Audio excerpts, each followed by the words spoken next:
Graça e paz, igreja, tudo bom? Podem se assentar.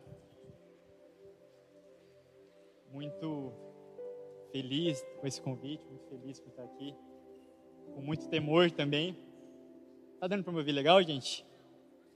Mais perto? Aí, graça e paz, se vocês não ouviram antes. Sejam todos bem-vindos, quem está visitando a gente, seja muito bem-vindo aqui e saiba que quem te convidou com certeza ama muito a sua vida para ter te convidado aqui. Irmãos, para quem já quiser abrindo a Bíblia, vamos começar lendo Êxodo, capítulo 3. Eu vou estar lendo aqui os textos na NVI, mas vai estar sendo projetado aqui também, então se vocês quiserem acompanhar. Hoje a gente vai meditar um pouquinho sobre como Deus libertou o povo de Israel. Muito alto agora, né? Perdão. Mas como Deus libertou o povo de Israel e fazer um paralelo sobre como Deus nos libertou e a nossa caminhada com Cristo. Então, dando um pouco de contexto aqui do texto que a gente vai ler, esse capítulo 3, ele é um relato muito conhecido, né? Tem música, a gente canta sobre ele, que é o relato da sarça. Então, é o momento em que o Senhor chama Moisés para liderar a libertação de Israel. Então, Moisés foi o porta-voz de Israel, para falar para Israel e também para o faraó. E esse é o momento que Deus o chama, e ele faz de uma maneira muito temível, né? Ele faz uma planta e pegar fogo, e ele fala através dessas chamas. E vamos ler aqui a partir do versículo 10. Tá dando para me ouvir legal agora, gente? Beleza. Qualquer coisa, dá um grito aí, viu? Diz assim, a partir do versículo 10, gente. Vá, pois, agora, eu o envio ao faraó para tirar do Egito o meu povo, os israelitas. Moisés, porém, respondeu a Deus: quem sou eu para apresentar-me ao faraó e tirar os israelitas do Egito? Deus afirmou: eu estarei com você. Esta é a prova de que sou eu quem o envia. Quando você tirar o povo do Egito, vocês prestarão culto a Deus neste monte.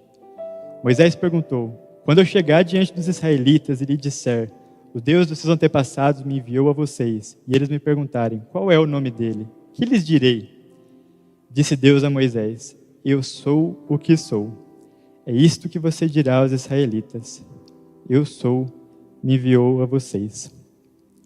Então Moisés, gente, no momento que Deus chama ele, como muitos de nós faríamos, ele hesita, ele começa a questionar um monte de coisa, ele começa a se achar que ele não é o suficiente, e Deus se revela a ele dessa maneira tão gloriosa, mostrando que o que importa é que Deus vai estar com ele, e o que importa é quem Deus é. Hoje a gente vai fazer alguns paralelos aqui sobre a história que começa a partir desse momento. Então, a partir desse momento, começam ali a libertação de Israel. Todo mundo já conhece a história, o Mar Vermelho se abre, depois se fecha sobre os inimigos, eles passam 40 anos no deserto, até que eles chegam na Terra Prometida. E vamos fazer alguns paralelos sobre essa história de Deus com o povo de Israel e da nossa caminhada com Jesus. Deus, quando libertou o povo de Israel, ele só não deu um mapa na mão deles e falou: vai lá para a Terra Prometida, e acabou. Não, o próprio Deus estava com eles, né? Ele ia no deserto com uma nuvem no dia, como coluna de fogo durante a noite. E ele é um Deus que se importa, ele é um Deus que não é indiferente a nós após nos libertar. E é um Deus que quer se relacionar com a gente. Então, a gente vê em todos os momentos, em todas as leis, todo o esforço do Senhor para se relacionar conosco, que é a vontade dele. Então, o primeiro ponto que a gente vai ler, gente, é que a gente vai refletir um pouco hoje, é que Deus quer ser conhecido por quem ele é.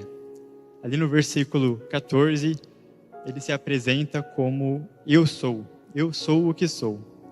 É isto que você dirá aos israelitas: eu sou, me enviou a vocês. Então, o primeiro ponto que a gente vai refletir aqui é uma verdade que por si só parece muito simples. Deus é um ser, certo? Se a gente está aqui, se você está aqui, você crê que Deus não é um Deus inventado, ele é um ser. Não meramente uma pessoa, apenas um humano como eu, como você, mas ele é um ser. Então, isso significa que ele tem sentimentos específicos, ele tem características específicas, ele tem um caráter, e importa que a gente conheça ele pelo que ele é, não apenas pela parte que a gente quer. Hoje em dia, todo mundo sabe que a gente vive num país em que quase todo mundo, de certa forma, acredita em Deus. Acredita que tem um Criador, fala meu Deus, fala até Nossa Senhora, mas aí já não é da nossa igreja aqui. Mas de certa forma, todos acreditam em Deus. Mas será que a gente realmente conhece a Deus? Se a gente olhar, gente, para as estatísticas aí, para os últimos censos, para as pesquisas, a gente vê que o evangelho tem crescido no Brasil, e glória a Deus por isso, certo? O número de pessoas que se denominam cristãos tem crescido, e glória a Deus por isso, é essa a vontade do Senhor. Mas é a vontade também que a gente cresça no conhecimento de Deus, que a gente cresça só em qualidade, não somente em quantidade. Então a primeira coisa é que Deus não é relativo. Deus não é o que eu quero que Ele seja, certo? Então, a gente tem hoje em dia muita rebeldia no nosso coração de achar que eu quero a parte boa de Deus, mas a parte que não me agrada eu não vou querer. Mas Deus, irmãos, Ele é o que Ele diz que é. E a primeira coisa que a gente tem que entender, quando a gente vai entender quem Deus é que Ele é soberano. Ele não está no nosso nível, certo? Os primeiros versículos da Bíblia, versículo 1 e 2 de Gênesis, diz assim: no princípio Deus criou os céus e a terra. Era a terra sem forma e vazia. Trevas cobriam a face do abismo e o Espírito de Deus se movia sobre a face das águas. E lá no Evangelho de João, no capítulo 1, diz o seguinte sobre Jesus: no princípio era a palavra, e a palavra estava com Deus, e a palavra era Deus. Aquele que é a palavra estava com Deus no princípio. Todas as coisas foram feitas por intermédio dele. Sem ele, nada do que existe teria sido feito. Vamos ler novamente essa última parte. Sem ele, nada do que existe teria sido feito. Então, sem Deus, irmãos, a gente não existiria. Se a gente tem as nossas vontades, se a gente tem as nossas características específicas de cada um, é porque Deus nos criou à imagem e semelhança dele. E ele é soberano, irmãos. Ele nos criou como seres relacionais para nós nos relacionarmos com Deus. Deus não é um Deus que nos criou e nos largou aqui indiferente aqui na terra, mas Ele quer um relacionamento conosco desde o princípio. Desde quando a gente olha lá para Adão no Jardim do Éden, Deus queria que o Adão desse nome aos animais, Deus passava ali as tardes e falava com Adão, com Eva. Deus é um Deus que desde um princípio queria nos relacionar conosco, mas esse relacionamento é do jeito dele e não do nosso. Mas por causa da nossa rebeldia, a gente muitas vezes quer negar a natureza de Deus, a gente quer negar o caráter de Deus e fazer dele um Deus que a gente quer. Quando aceitamos Jesus, a palavra de Deus diz que quem crê e confessar que Jesus é Senhor será salvo. A gente tem que reconhecer não só que o Jesus é o nosso Salvador, mas que Ele é o nosso Senhor, no sentido de dono, no sentido de sermos seus servos. E servos é uma palavra talvez mais bonitinha para escravo. Escravos de Jesus é para que nós somos chamados a ser. E precisamos reconhecer o senhorio de Cristo e buscá-lo pelo que Ele é. Quem aí foi salvo por Jesus? Quem aí quer agradar a Jesus? É natural, irmãos, que quando a gente, depois de Jesus faz a obra de salvação para a gente, quando a gente passa pela porta de entrada, a gente quer agradar a Ele. E Moisés, em uma das conversas ali, lá em Êxodo 33, no versículo 13, ele diz assim: se te agradas de mim, revela-me os teus caminhos, para que eu te conheça e continue sendo agradável a ti. Lembra-te de que esta nação é o teu povo. Moisés estava num nível que ele podia falar, para que eu continue sendo agradável a ti. Mas ele fala, revela-me os teus caminhos para isso. Então, irmãos, é importante que a gente conhecer os caminhos de Deus, se a gente quer agradar a Ele, se a gente quer se relacionar com Ele. É conhecendo os caminhos de Deus que a gente se torna mais parecidos com Ele, mais parecidos com Jesus. É conhecendo o caráter dEle, é conhecendo as vontades dEle, é conhecendo os mandamentos, não só conhecendo, mas obedecendo também esses mandamentos, que a gente se torna um pouco mais parecido com Ele a cada dia. E como Deus se revela para nós? Pela palavra, certo? 2 Timóteo 3, 16, 17, diz assim: Toda a Escritura é inspirada por Deus e útil para o ensino, para a repreensão, para a correção e para a instrução na justiça, para que o homem de Deus seja apto e plenamente preparado para toda obra. Então Deus em toda a sua soberania, coube a ele quis, pela vontade dele, inspirar certos autores ao redor da história para escrever relatos sobre ele, escrever relatos sobre o Evangelho, escrever cânticos, né, como a gente tem em Salmos. E essa foi a vontade de Deus para ele se revelar para nós pela palavra. E é por isso, irmãos, que qualquer igreja com o mínimo de seriedade vai falar tanto de leitura bíblica diariamente. De termos esse hábito, essa rotina de pegar a Bíblia, de conhecer. Que não é só uma leitura, não é apenas um livro. Lendo essa palavra, a gente passa a se conhecer os princípios de Deus, a gente passa a conhecer o caráter dele. E se a gente quer se parecer mais com ele, isso é indispensável. Certo? Deus, quando enviou Jesus Cristo para cá, ele nos reconciliou com ele. Desde o início ele queria um relacionamento conosco, mas por causa do nosso pecado, da natureza que a gente herdou de Adão de pecado, esse relacionamento era completamente impossível. E aí Jesus veio à Terra e morreu na cruz por nós para termos um relacionamento com ele. E para termos esse relacionamento, irmãos, é indispensável a gente conhecer a palavra. Não dá para a gente querer ouvir a voz de Deus se a gente não ler a palavra que ele já se revelou. Tem aqui diversas e diversas páginas que a gente já tem a revelação de Deus, de quem ele é. E sem a palavra a gente não vai conhecer, sem a palavra a gente vai se tornar seres vazios.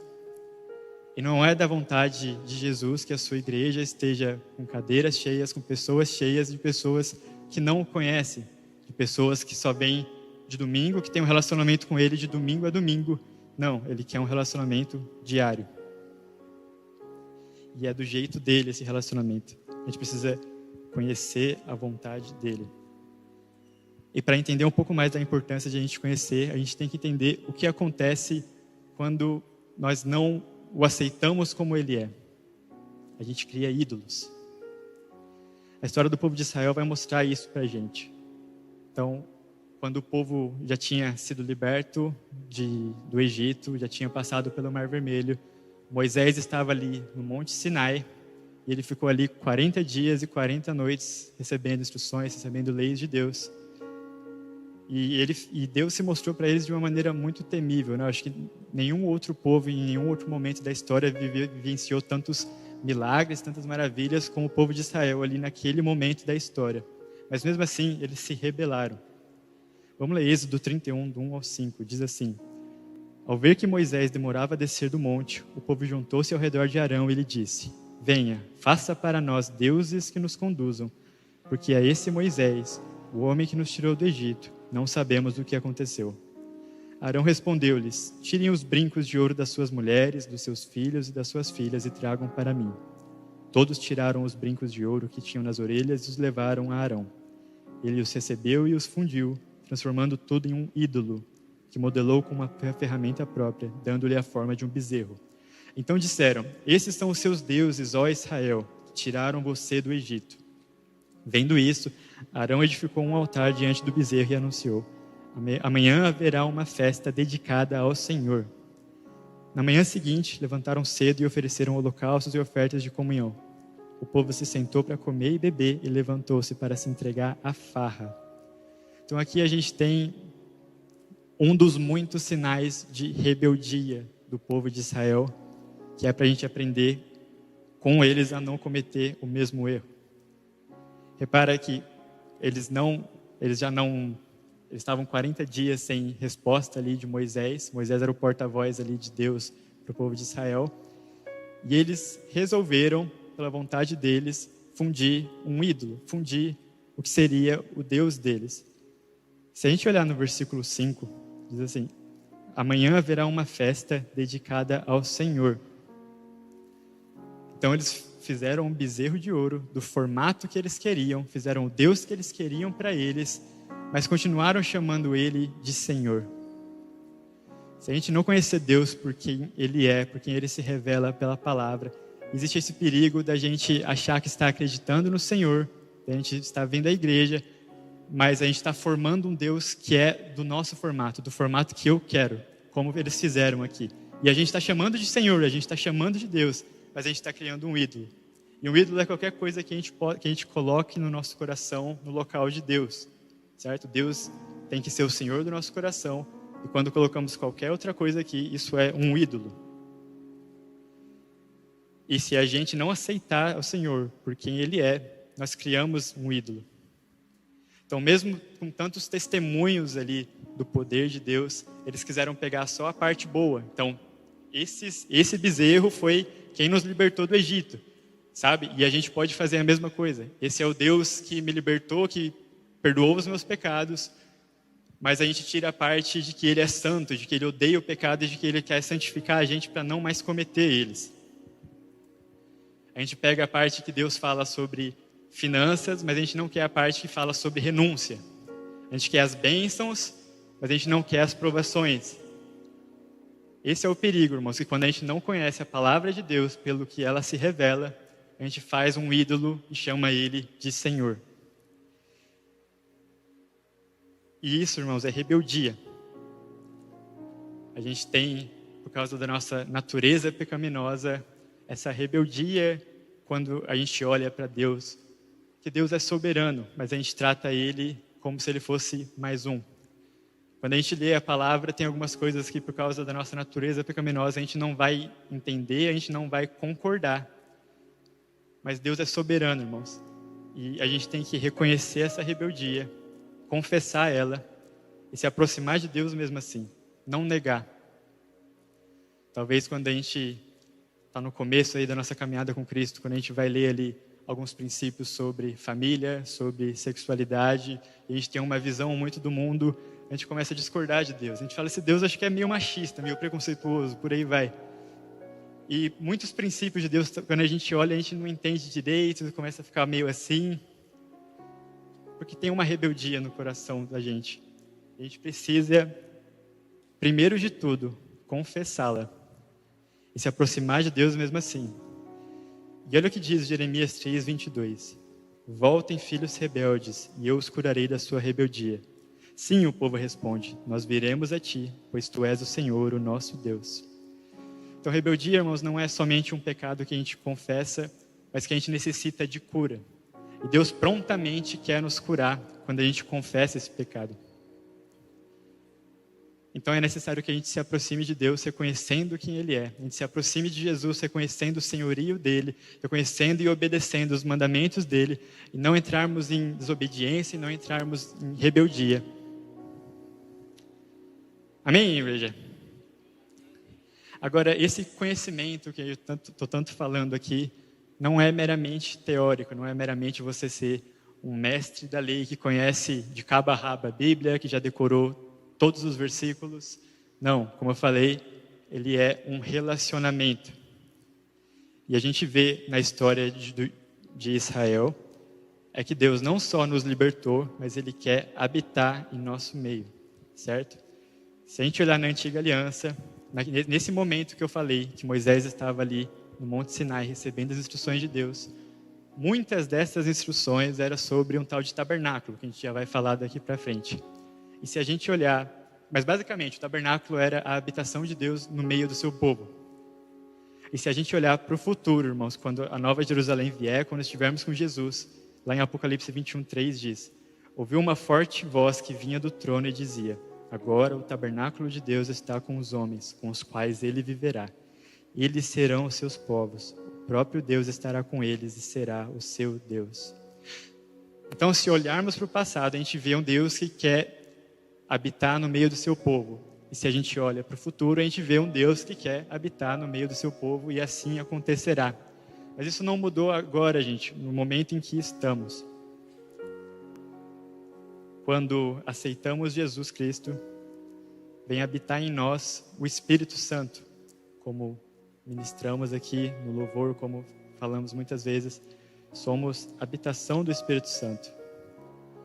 Lá em 1 Coríntios 6:19 diz: acaso não sabem que o corpo de vocês é santuário do Espírito Santo, que habita em vocês, que lhes foi dado por Deus, e que vocês não são de si mesmos? Então, agora não temos mais uma habitação física, mas nós mesmos somos a habitação do Deus vivo. Isso é um tamanho, irmãos, que a gente não consegue entender, a gente não consegue mensurar. Deus habita dentro de nós. E se olharmos para a história de Deus com o povo de Israel, como eu falei, Ele ordenou a Moisés e ao povo de Israel que fizessem o tabernáculo. O tabernáculo, basicamente, gente, era uma espécie de templo móvel, então era uma espécie de tenda que eles montavam ali.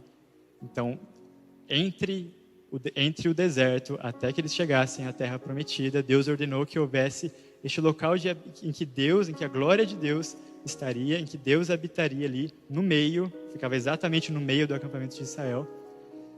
E quando a gente olha os textos que Deus está dando as ordenanças sobre o tabernáculo, a primeira vez que a gente lê fica até meio chato, porque a gente não consegue entender, mas é muito detalhista. Deus é muito detalhista, Ele fala os materiais que teriam que ser feitos as tendas, Ele fala dos ganchos, Ele fala de todo tipo. É uma maneira muito detalhada que fica até difícil de a gente visualizar, mas glória a Deus temos a internet hoje, então se você pesquisar lá por tabernáculo, você vai entender como que era montado. Mas é difícil de visualizar. Mas fica um princípio muito claro quando a gente lê esses mandamentos, é que Deus é detalhista quanto à sua habitação. Deus não é indiferente, Deus não deu uma espécie de instrução genérica e falar, façam com os materiais que vocês querem e o que tiver lá tá bom. Não, Deus ordenou peça por peça, material por material, até os ganchos que ligariam as cortinas. Então fica esse princípio, Deus é muito detalhista quanto à sua habitação. Isso a gente vê também nas ordenações do templo, a gente vê lá em Apocalipse, quando fala das medidas da Nova Jerusalém. Deus é detalhista quanto à sua habitação. E hoje que nós somos a sua habitação, nós temos que levar esse princípio a sério. Então, a partir do momento que aceitamos Jesus, passamos pela porta, já não há mais nenhuma condenação para nós, glória a Deus por isso. Mas Deus, assim como no povo de Israel, Ele não deixou eles largados, Ele só salvou e deixou eles largados. Jesus Cristo não nos deixou aqui largados na terra até que Ele volte. Não, Ele mandou para nós o Espírito Santo, em que habita dentro de nós. E quando pensamos, irmãos, nesse nível de detalhe que Deus tem quanto à sua habitação, a gente tem que pensar como isso se aplica para nós. Tem detalhes da nossa vida que, a partir do momento que a gente aceita Jesus, começam a ser mudados. Tem ambientes que você ia antes, que você começa a sentir um incômodo. Tem pessoas que você se relacionava antes, que talvez você comece a sentir um incômodo de não se relacionar mais. Tem coisas que você fazia antes, talvez músicas que você ouvia antes, filmes que você via antes, e você começa a sentir um incômodo dentro de você e você não consegue muito bem entender o que é. Quando isso acontecer, lembre-se, você é a habitação do Espírito Santo. E Ele é detalhista. Talvez não faça sentido, talvez Deus esteja pedindo para você renunciar a alguma coisa que nem seja pecado, que você não faz sentido na sua cabeça, mas lembre-se disso. Deus é detalhista e Ele quer uma habitação que agrada a Ele. Ele quer que a gente seja essa habitação.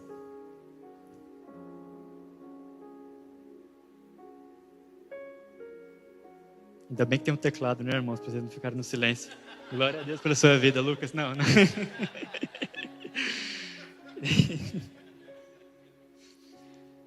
Mas nos lembramos, irmãos, de que esse relacionamento não seria possível, certo? Sem Jesus. E essa é a graça do Evangelho. O apóstolo Paulo, lá na carta de 2 Coríntios, ele chama o Evangelho de ministério de reconciliação. Isso é maravilhoso. Então significa que tinha um relacionamento que foi rompido e agora somos reconciliados com Deus. E podemos ter, irmãos, esse relacionamento que é maravilhoso, que é o motivo de que fomos criados. Então, irmãos, quando você ouvir falar sobre devocional, sobre ler a Bíblia diariamente, não é meramente uma rotina. É como Deus transforma a gente, é como Deus nos faz mais parecidos com Ele. E é como Ele quer se relacionar com a gente, até que Ele volte, e aí a gente vai ver Ele, face a face, né? Não vai ter sombra ali que se esconda da glória de Deus. Deus quer um relacionamento conosco, irmãos.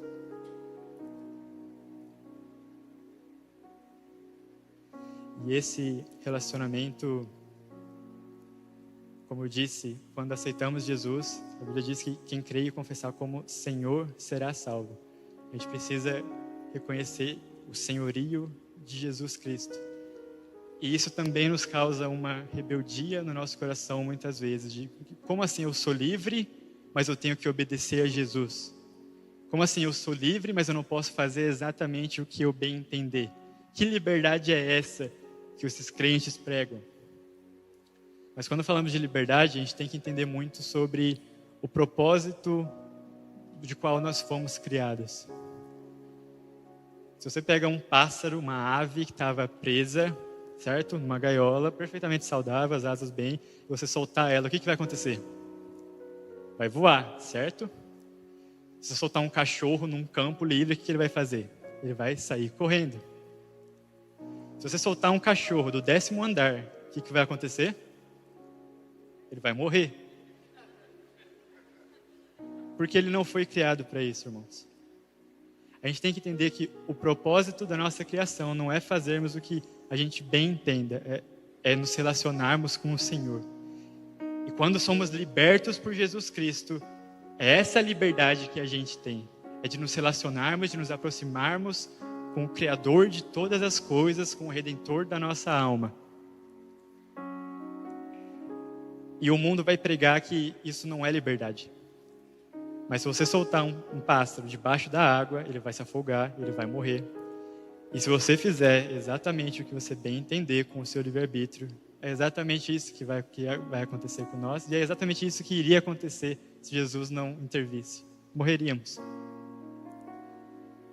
Uma morte eterna, que nos faz passar a eternidade longe de Deus e sofrendo eternamente. Esse relacionamento foi pago com o mais alto preço, que foi o sangue de Jesus. E a gente não pode desperdiçar.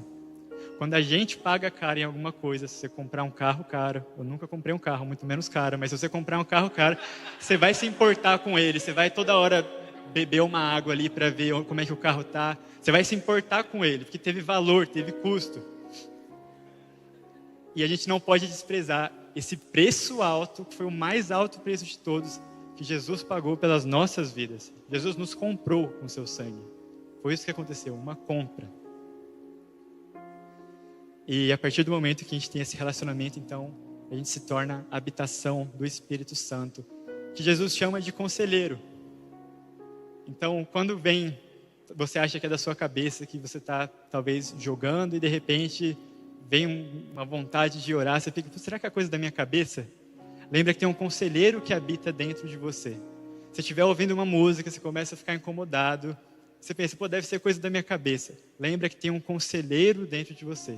E se é a sua cabeça que está falando para você orar, irmão, glória a Deus, ora, não precisa ficar se perguntando. Mas, irmãos, temos um conselheiro que habita dentro de nós e ele vai nos transformando numa habitação que agrada a Deus. E esse relacionamento que Deus nos comprou, que Deus permite que a gente tenha, ele é um relacionamento que tem que progredir. Quando a gente olha para a história do povo de Israel, eles saíram do Egito já sendo rebeldes. Então eles estavam rebeldes quanto à comida, porque faltava, eles estavam rebeldes quando Deus se ausentou para falar com Moisés, quando Moisés se ausentou, na verdade. E eles se permaneceram rebeldes quando chegaram na terra prometida, quando quiseram reis em vez de o próprio Senhor reinar na vida deles. Eles permaneceram rebeldes até que deu tudo ruim e que Deus mandou o exílio para eles, certo? E o nosso relacionamento com Deus não pode ser assim. O nosso relacionamento com Deus é um relacionamento que tem que progredir. Progredir em intimidade, progredir em conhecimento. Lá em Hebreus 5:12 diz assim: pois embora a esta altura já devessem ser mestres, precisam de alguém que ensine a vocês novamente os princípios elementares da palavra de Deus. Estão precisando de leite, não de alimento sólido. Então, essa passagem, gente, ela foi destinada a irmãos da igreja. E ele fala que já passou um tempo E o povo permaneceu no mesmo conhecimento do Senhor. Já passou um tempo e eles permaneceram no mesmo nível de profundidade com Jesus. E eles estavam ainda nos princípios. E para ficar claro, os fundamentos são importantes. Se você quiser, você anota aí para ler. Lá em Hebreus 6, o autor aí da carta de Hebreus, ele fala sobre alguns fundamentos da Bíblia. E são muito importantes para quem está começando a entender esses fundamentos. Mas a questão é que conforme passa o tempo, deveria haver uma relação entre o tempo e a nossa profundidade no relacionamento com Deus. Essa carta ela não foi destinada a irmãos não crentes, ela foi destinada à igreja. E ela mostra um grande perigo, que é pararmos no nosso relacionamento com o Senhor. Deus, em toda a sua soberania, nos deu o livre-arbítrio e a gente tem esse poder de pararmos o nosso relacionamento com Ele. Lá em Tiago 4, do 7, a partir do versículo 7, diz assim: portanto, submetam-se a Deus, resistam ao diabo e ele fugirá de vocês. Aproximem-se de Deus e ele se aproximará de vocês. Pecadores, limpem as mãos, e vocês que têm a mente dividida, purifiquem o coração. Então Deus, Ele já deu o maior passo para se aproximar de nós, que foi enviar o seu próprio Filho para morrer no nosso lugar. E aí, a partir desse momento Ele espera uma reação de nós, que é crermos, tão somente crermos nele. E aí, quando cremos, recebemos esse relacionamento com Deus. E esse relacionamento com Deus ainda respeita o nosso livre-arbítrio. Ele diz aqui que, conforme a gente se aproxima de Deus, Ele se aproxima de nós. Então, é como se eu desse um passo aqui, e Deus desse outro passo aqui.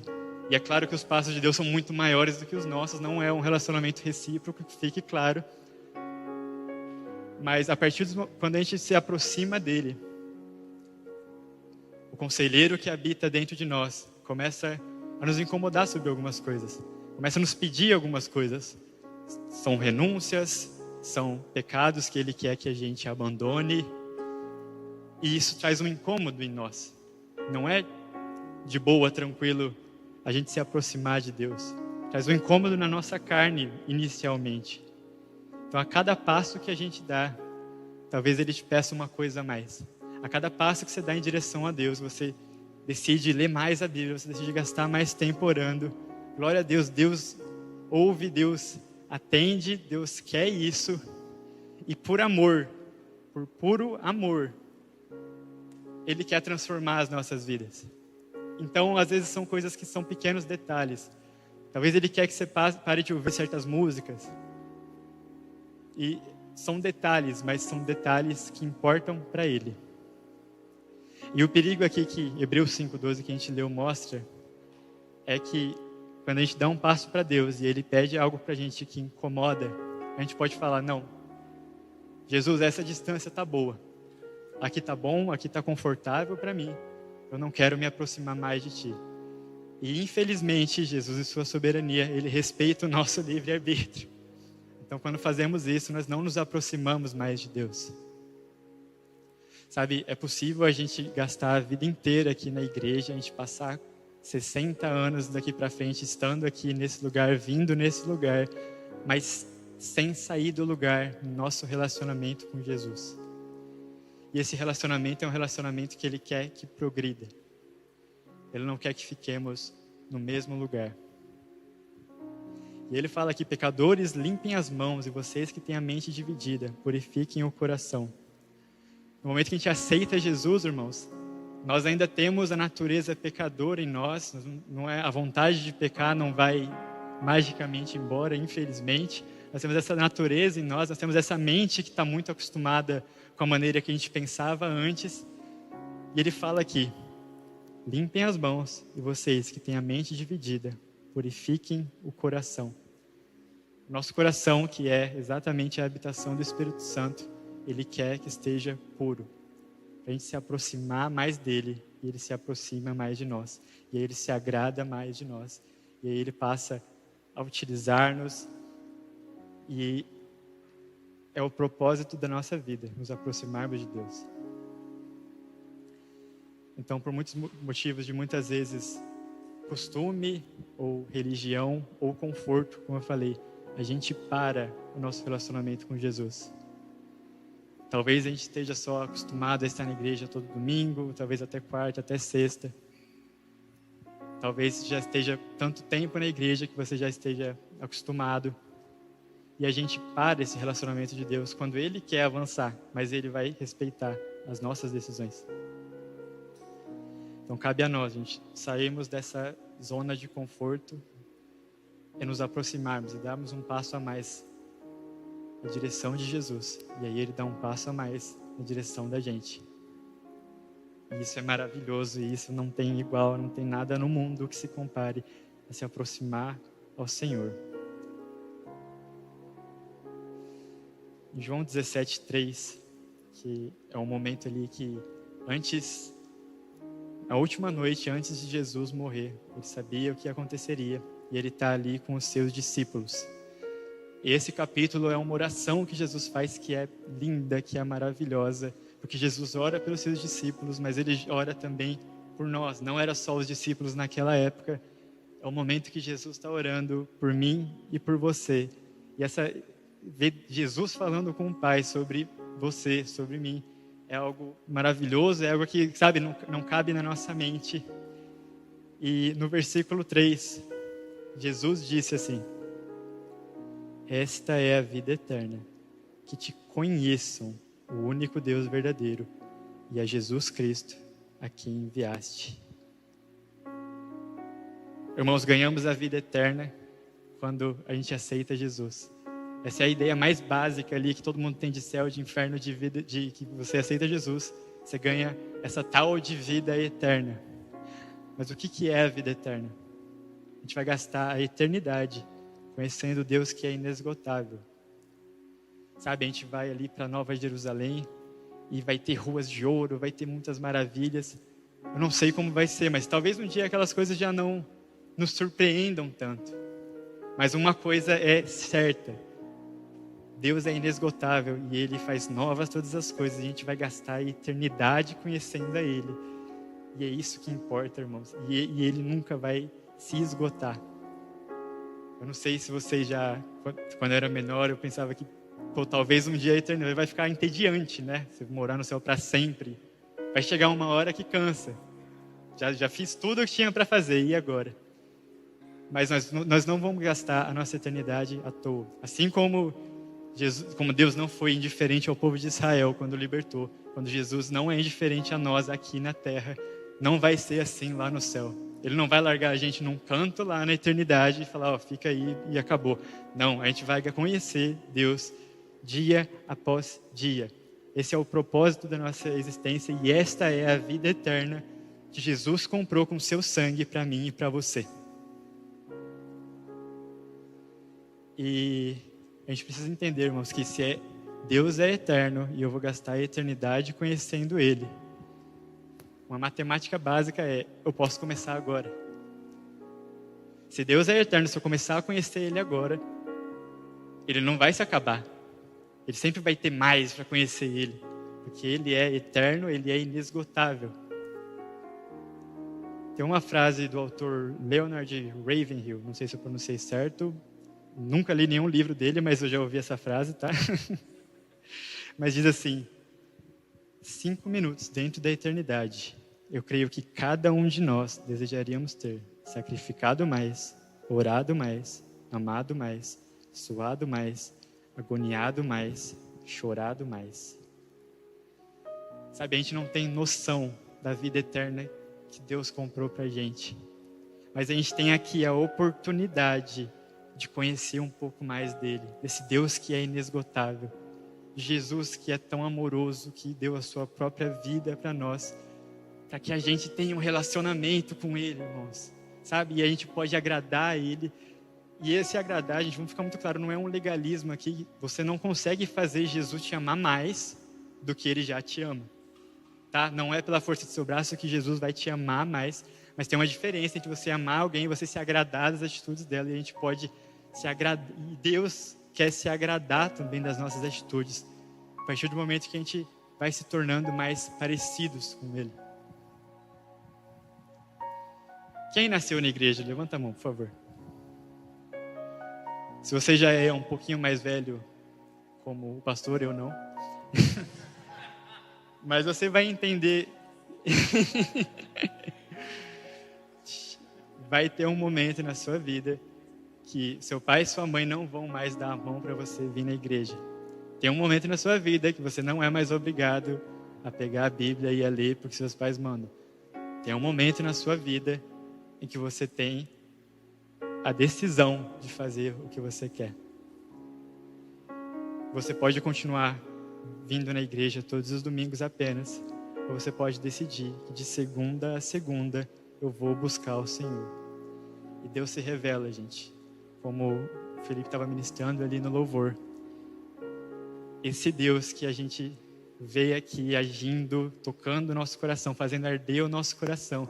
Esse Deus que a gente vê no acampamento, tocando vidas, Ele se revela no nosso quarto, no lugar secreto. E isso é um absurdo, irmãos. O Deus eterno, Criador de todas as coisas, que decidiu a cor do céu, que esticou o universo como uma cortina, Ele para o que está fazendo para te ouvir. Ele inclina os ouvidos e Ele nos ouve e Ele se revela a gente. E é maravilhoso, irmãos. É maravilhoso a revelação de Deus. Agora, isso não significa que a partir do momento que você resolver ler a Bíblia, ter uma vida de oração, vai ser exatamente assim todos os dias. Vai ter dias que vai ser chato, vai ter dias que você vai pegar para ler um capítulo e vai ser sobre leis, sobre o mofo lá do Antigo Testamento.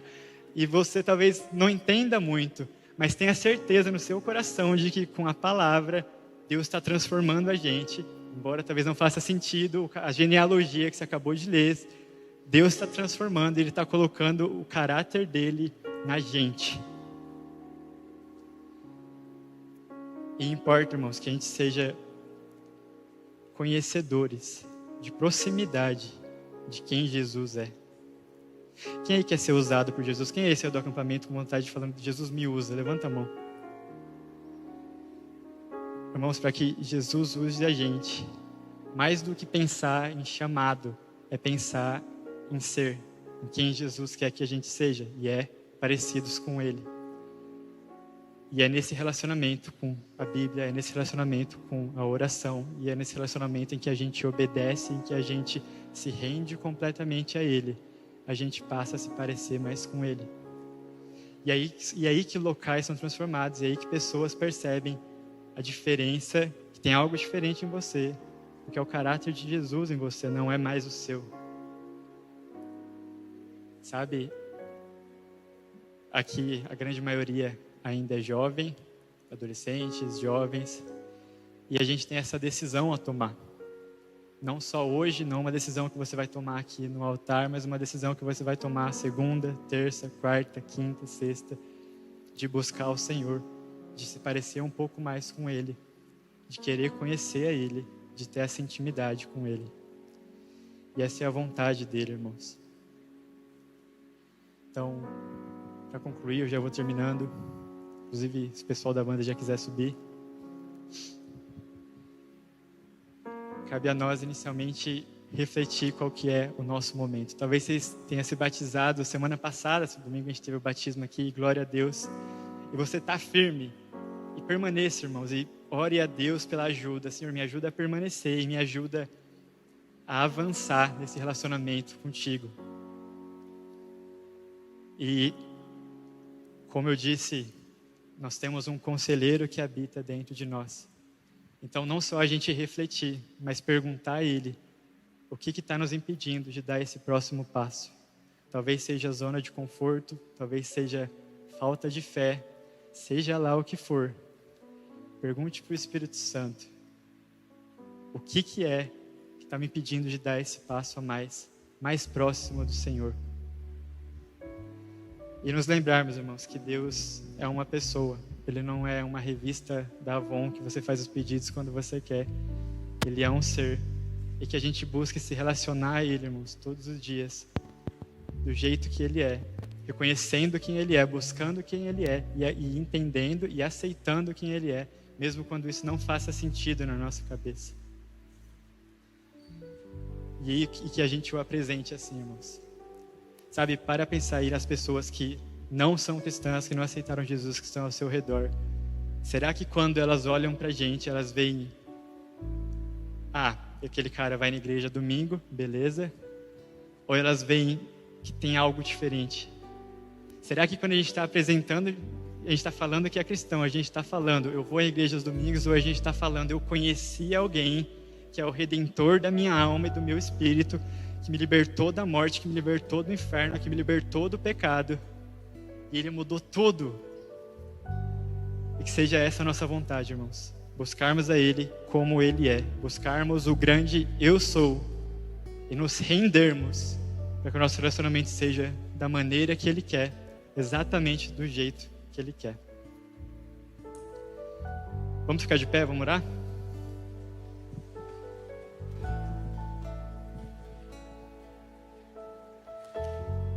Feche os seus olhos e nesse momento comece a perguntar ao Senhor: o que é, Senhor, que tem alguma coisa, Senhor, que está me impedindo de me aproximar de Ti? Senhor, eu estou numa zona de conforto, eu estou no local, eu estou, Senhor, na proximidade que o Senhor quer de mim. Jesus Cristo, será que eu estou desperdiçando o sangue que você derramou por mim e não me aproximando de Ti? Será que eu estou deixando o Espírito Santo me transformar da casa que você quer no meu coração? Ou eu tenho sido rebelde, ou eu tenho estado numa zona de conforto? Senhor, nós nos apresentamos a Ti, queremos aqui agora, Senhor, antes de tudo pedir perdão pela nossa rebeldia, Senhor meu Deus, por não nos aproximarmos de Ti, Senhor, por toda zona de conforto que nós nos colocamos, Senhor, que nos impede de estarmos no centro da Tua vontade. Nos perdoa, Senhor, meu Deus, por todas as vezes que fomos desobedientes, por todas as vezes, Senhor, meu Deus, que não fomos sensíveis ao toque do Teu Espírito Santo, querendo nos transformar mais parecidos contigo. Senhor, meu Deus, faz-nos pessoas que Te conhecem, Senhor, meu Deus, não só de ouvir falar, como Jó disse, mas que os olhos vejam, Senhor, meu Deus. Sabe, que locais secretos sejam estabelecidos aqui, Senhor, meu Deus, restaurados aqui, Senhor, meu Deus. Que não sejamos apenas pessoas que Te seguem de domingo a domingo, de acampamento a acampamento. Nós queremos a Tua presença, Senhor, diariamente, porque essa é a Tua vontade, Senhor, meu Deus. Guia-nos e transforma-nos com o Teu Espírito. Em nome de Jesus. Em nome de Jesus.